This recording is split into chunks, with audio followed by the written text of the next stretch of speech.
La memoria es la facultad que conserva, reproduce y reconoce como pasados los conocimientos o estados de conciencia. 4 actos o elementos se atribuyen a la memoria. Primero, fijar o conservar los conocimientos o estados de conciencia. La memoria retiene o conserva no solo sensaciones y percepciones, sino ideas, juicios y razonamientos. Por eso se divide en sensitiva e intelectual. Los sentimientos y tendencias se recuerdan por las representaciones y objetos a que se refieren. ¿Cómo se conservan? Antiguamente se creyó que a modo de un depósito quedaban en la memoria las sensaciones, imágenes, etc. Heme ante los campos y anchos senos de la memoria, donde están los tesoros de innumerables imágenes, dice San Agustín. Allí se hallan también guardadas de modo distinto y por sus géneros todas las cosas que entraron por su propia puerta, siendo almacenadas. Allí me encuentro con mí mismo y me acuerdo de mí y de lo que hice, y de qué y en qué tiempo, y en qué lugar y de qué modo, y cómo estaba afectado cuando lo hacía.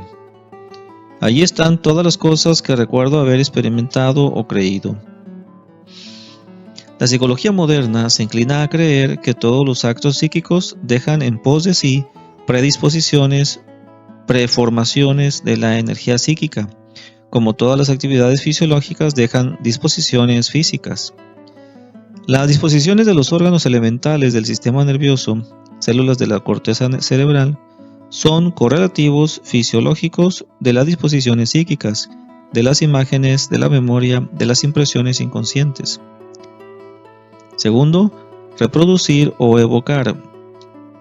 Estas reviviscencias o aparición del recuerdo puede ser espontánea o accidental, a la que Froves llama pasiva, y activa voluntaria o intencional, cuando de intento la buscamos. La evocación voluntaria en psicología experimental se llama reminiscencia, palabra que en sentido vulgar significa un recuerdo imperfecto. Tercero, reconocer que la representación o estado de conciencia lo hemos tenido ya antes.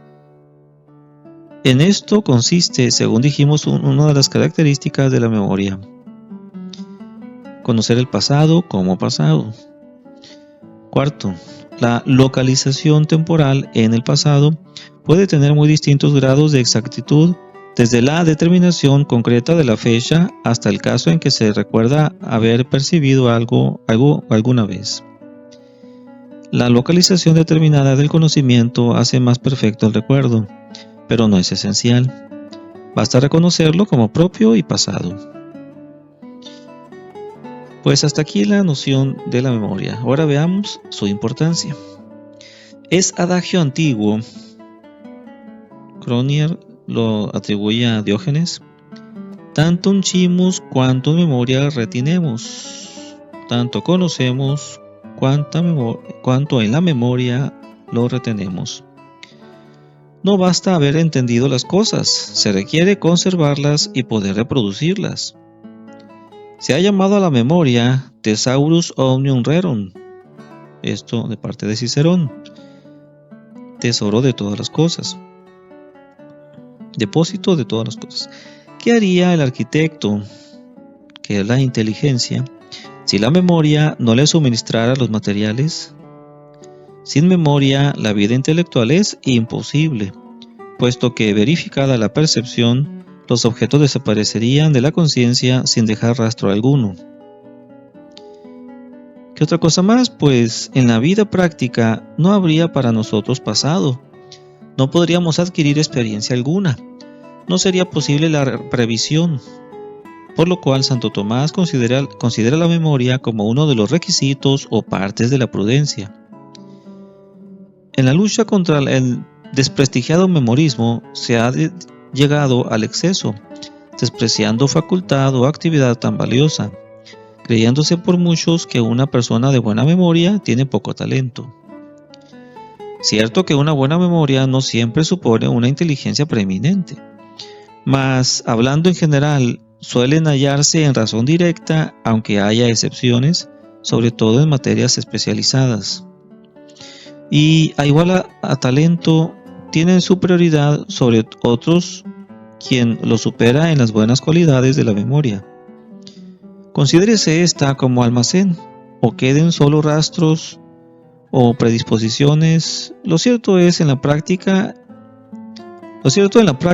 es que lleva ventaja en sus obras el que cuenta con materiales mejores y abundantes. Dejemos su importancia. Veamos ahora la necesidad de cultivar la memoria. Si tal es su importancia, es necesario que el niño aprenda cosas de memoria. ¿Cómo podría practicar las operaciones fundamentales de cálculo sin conocer las cifras? ¿Manejar un diccionario sin saber el alfabeto? El periodo escolar es el más a propósito para cultivar la memoria. Es esta una de las facultades que primero se desarrollan. La infancia, dice Vives, es la edad más a propósito para recibir lo que se enseña, a causa de tener entonces libre y expedita la memoria, sin que le estorben otros pensamientos y cuidados que no dejan paso fácil a la enseñanza que se presenta, según sucede en la mayor edad.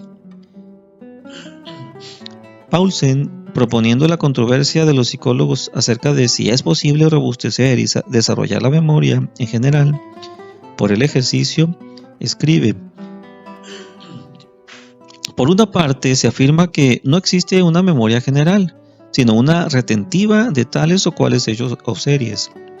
Por tanto, solo se obtiene un ejercicio o impresión de estos o de aquellos determinados elementos, con lo cual nada se gana para facilitar la impresión de otros diversos. Al contrario, hay quienes afirman, los pedagogos y maestros, que por el ejercicio de fijar y retener, por ejemplo, aprendiendo decoro, se acrecienta en general la capacidad para memorizar. Yo no rechazaría fácilmente esta última opinión. Creo que los hechos les dan la razón. Se puede formar la memoria por el ejercicio y debilitarla por falta de cultura. Veamos ahora varias clases de memoria. Propiedades y las propiedades. La primera división de la memoria es en sensitiva e intelectiva. La sensitiva es facultad orgánica, se da en los animales, aunque puramente asociativa, mientras que en el hombre también puede ser activa. Su objeto es del orden sensible. La intelectiva se identifica con el entendimiento, y por eso no la tienen los animales, porque ellos no tienen entendimiento. Y sus recuerdos versan sobre actos espirituales o también sensitivos, pero no sobre objetos materiales singulares. La sensitiva es condición de la intelectiva, como el sentido lo es del entendimiento. Las leyes de la sensitiva valen para la intelectiva, solo que en esta las relaciones son lógicas y es más estable, fuerte y capaz que aquella. Por el objeto pueden ser de palabras, de cosas, de cifras, de sonidos. Respecto a la de cifras, suele advertirse que los grandes calculadores no son por eso hombres geniales. También, según el objeto o percepción que más fácilmente se graba en la memoria, se admiten diversos tipos: visual, acústico, motor. Toda una serie de experimentos realizados en las escuelas con niños de distintas edades y métodos variados demuestran que el número de los visuales supera a los auditivos. Sin embargo, es muy frecuente el tipo medio, en que ninguno predomina. Y el predominio de una de las imágenes o recuerdos en un individuo se debe a veces a lesión o defecto de los sentidos durante la infancia, o a las necesidades del mismo, o a la educación y el ejercicio. Otra división es en inmediata y mediata. La inmediata viene a constituir como una prolongación de la impresión sensible y la recuerda luego de recibirla. Por ejemplo, cuando se oye una pregunta, no para acordarse de ella más adelante, sino para contestarla enseguida al copiar, escribir al dictado, etc. La mediata es la aptitud para retener de un modo más estable y duradero. Según las cualidades se dice que uno tiene buena o mala memoria. Una buena memoria ha de reunir estas cualidades: facilidad en aprender, tenacidad en retener, fidelidad y prontitud en reproducir. Así, según cueste menos o más el aprender, la memoria se llama fácil o difícil. Si se retiene lo aprendido largo tiempo, la memoria es tenaz.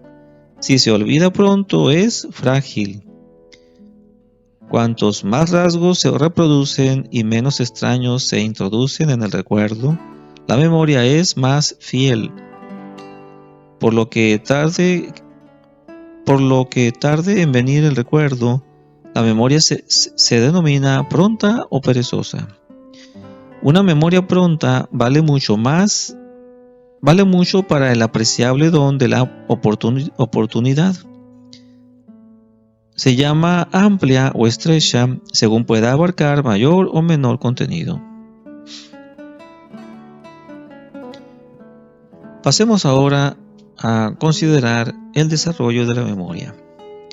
El niño, al cumplir 1 año y aún antes, reconoce ya objetos y personas, pero hasta la edad de 3 años los recuerdos no son estables.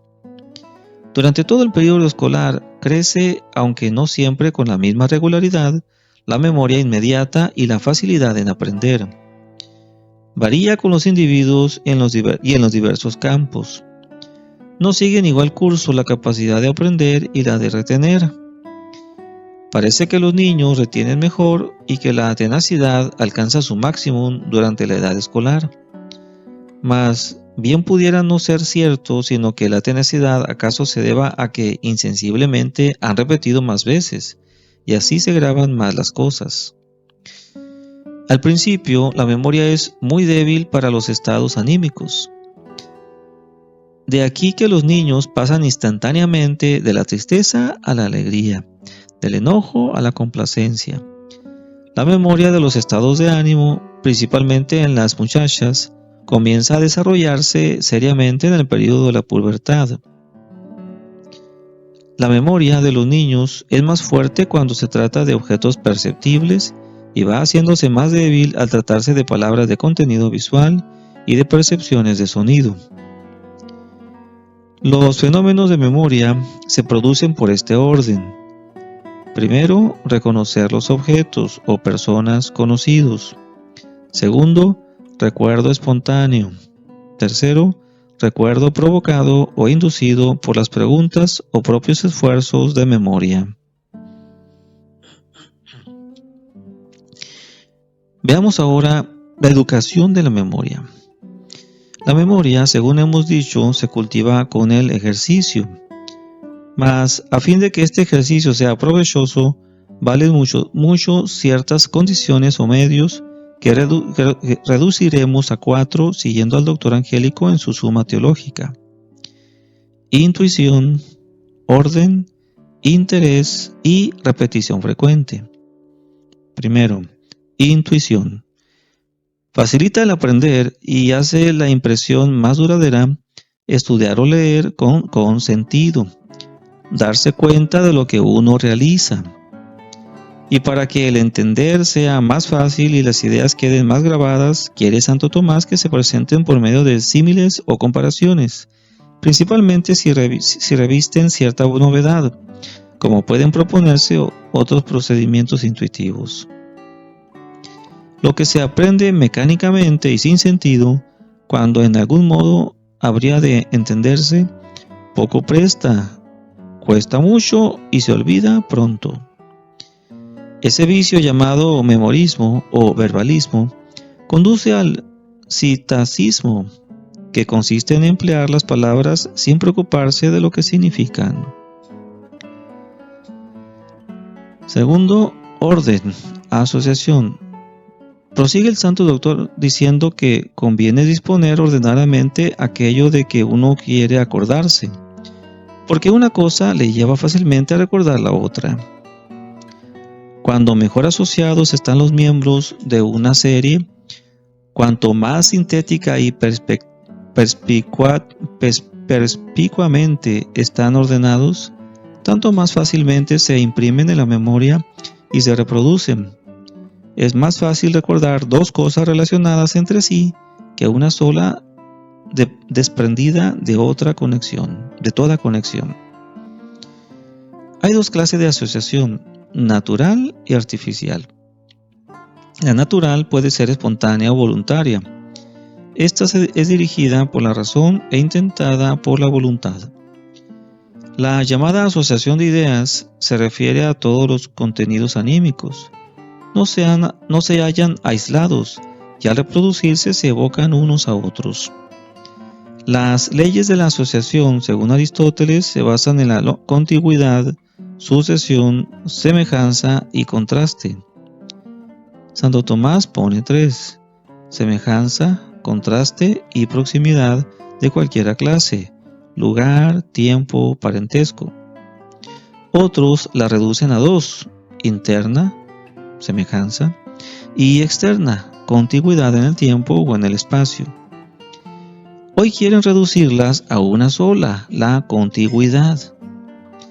Es necesario que los objetos espaciales próximos estén también simultáneamente en la conciencia.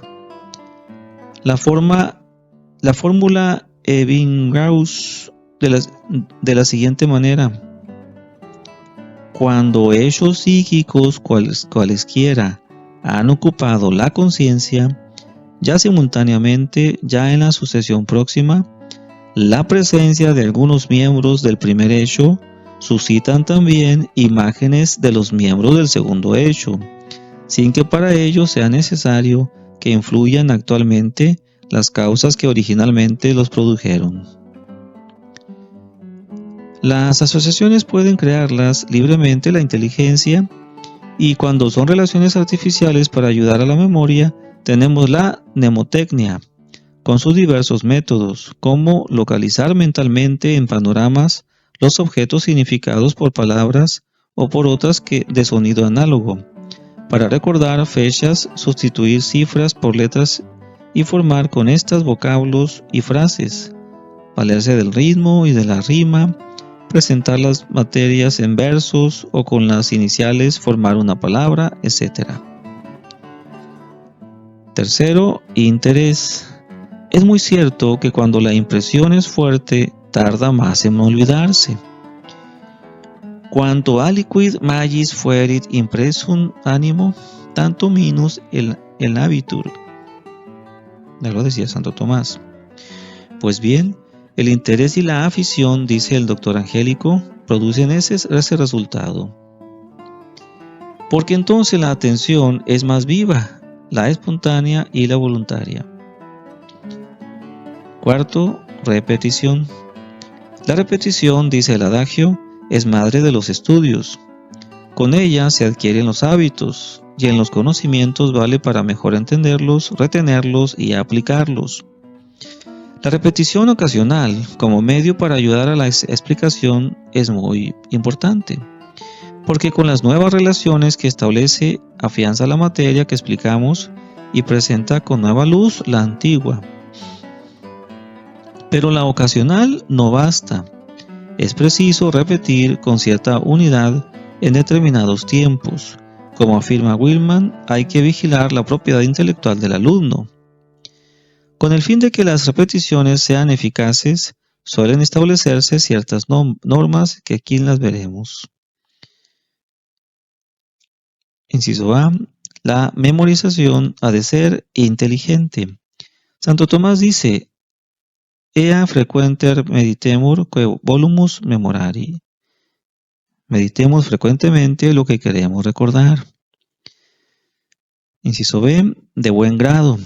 Sin voluntad, incluso un número elevado de repeticiones resulta perfectamente inútil. Inciso C. Una repetición tiene mayor valor de fijación en una asociación antigua que en una reciente de igual fuerza actual que aquella. De ahí la ventaja de espaciar las repeticiones, no dejando transcurrir demasiado tiempo. Inciso D. De los procedimientos para aprender, el totalitario, el párrafo entero, el fragmentario, por frases, y el intermedio, partes de alguna extensión que contengan un pensamiento total. Este último parece ser el de mejores resultados. Consideremos ahora el olvido. Puede provenir el olvido de alguna enfermedad de la memoria, amnesia general o parcial, etc. Mas, sin anormalidad alguna, va desapareciendo el recuerdo a medida que pasa el tiempo. La firmeza de las asociaciones va decreciendo con la longitud del tiempo transcurrido, desde que se produjo la asociación o se renovó su memoria por última vez. En materias provistas de sentido, el olvido es más lento. Es sorprendente la lentitud con que se olvidan las habilidades manuales. Por ejemplo, escribir a máquina. Se debe sin duda al número de repeticiones. A veces conviene olvidar. Para lograrlo, se tendrá en cuenta lo que más influye en el recuerdo. ¿Es la voluntad? Hay que resolverse a no suscitarlo. ¿Es un afecto pasional? Es preciso entonces luchar con los medios que la ascética propone para corregirlo. ¿Es una idea fija? Entonces se busca algún derivativo, algún trabajo manual, un asunto de interés, alguna ocupación que distraiga.